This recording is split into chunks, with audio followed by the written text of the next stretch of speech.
today we'll talk about how can you enable two-factor authentication on your Pinterest Lite app. We're going to figure out the solution on know how you can do that on your app.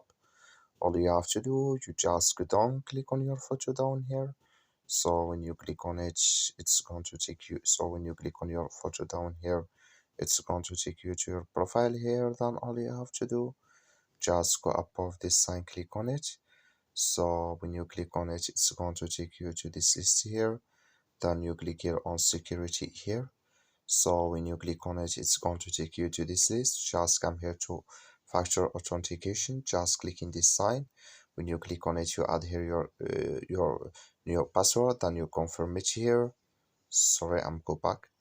So when you just click on it here, you have to create your password. Then you click here on done. Then it's going to enable with you. That's all you have to do. Thank you for watching. Don't forget to support us by liking and subscribe.